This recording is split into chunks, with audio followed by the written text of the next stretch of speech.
अपनी जान के दुश्मनों को जान कहते हैं, मोहब्बत की इस मिट्टी को हिंदुस्तान कहते हैं, मोहब्बत की इस मिट्टी को हिंदुस्तान कहते हैं। जो दुनिया में सुनाई दे उसे खामोशी कहते हैं, जो दुनिया में सुनाई दे उसे खामोशी कहते हैं, और जो आंखों में दिखाई दे उसे तूफान कहते हैं। जो ये दीवार का सुराख है साहब, जो ये दीवार का सुराख है, चाइना अमेरिका पाकिस्तान सदियों का हिस्सा है, चाइना अमेरिका पाकिस्तान सदियों का हिस्सा है। आदरणीय गुरुजनों, आचार्य श्री, ट्रस्टी, सभा में उपस्थित सभी अतिथियों का और मेरे मित्रों, मैं चौधरी रुद्रा देश प्रेमी और राष्ट्र निर्माण के बारे में आप सभी के साथ कुछ विचार व्यक्त करना चाहूंगी।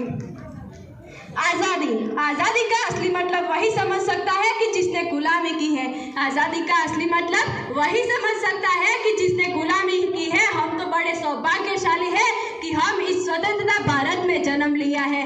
प्राचीन, मध्यकालीन और वर्तमान के कुछ उदाहरणों से साथ स्पष्ट करना चाहूंगी कि जब हम फिरंगियों के टोले में फंस गए थे, जब हम फिरंगियों के टोले में फंस गए थे, तो रब दे दस्ती जोला की एक आवाज पर लाखों के लाखों टोलों और एक वंदे मातरम पर खून बहनाने वाला वो तूफानी अंग्रेज जो कि सांसों की जड़ों में तूफान गा देता था। लोग मर जाते थे, मिट जाते थे, फांसी चढ़ जाते थे, केवल अपने देशभक्त होने का फर्ज निभा रहे थे। किंतु आज मैं मेरे विचारों से स्पष्ट करूं तो यदि कुछ आज़ादी के लिए मरना, मिटना और फांसी चढ़ जाना ये बड़ी सौभाग्य की बात नहीं है। मतलब कि मेरे विचारों से तो मैं कहना चाहूँगी कि यह आप करना चाहते हैं तो आप अपना काम पूरा अच्छा और ईमानदारी से करें, तो यह भी एक बड़ा देश और देश प्रेमी की ही बात है। एक औरत जब अपना सुहाग को त्याग कर देती है, मतलब कि उसका सुहाग बलिदान हो जाता है, तब प्यार भी भरपूर गया, माँ का सिंदूर गया। प्यार भी भरपूर गया और माँ का सिंदूर गया। नन्हे नन्हों की लंगोटियाँ चली गई, बेटी की छोटी छोटी चोटियाँ चली गई। प्यार भी भरपूर गया, माँ का सिंदूर गया, छोटे छोटे नन्हों की चोटियाँ भी चली गई, और बाप की कमाई गई, भाई की पढ़ाई गई। एक ऐसा विस्फोट हुआ, पता ही नहीं चला कि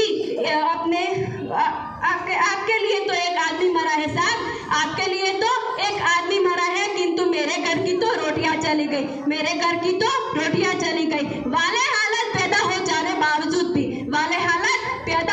के बावजूद भी माँ अपने बच्चे को सरहद पर भेजती है और देश के लिए लड़ जाने को कहती है, और पत्र लिखाकर खत भेजती है कि अम्मा ने खत लिखा है कि पुत्र मेरे न घबरा जाना, एक इंच भी पीछे न हट जाना, चाहे इंच हो जाना, चाहे इंच हो जाना। देश के लिए बलिदान, लड़ जाना, मिट जाना और फांसी चढ़ जाना ही केवल अपनी देशभक्ति नहीं होती। देश के लिए एक व्यक्ति अपना पूरा काम ईमानदारी और इज्जत से करे, यह भी अपने देश प्रेम और देश निर्माण की बड़ी सौभाग्य की बात है।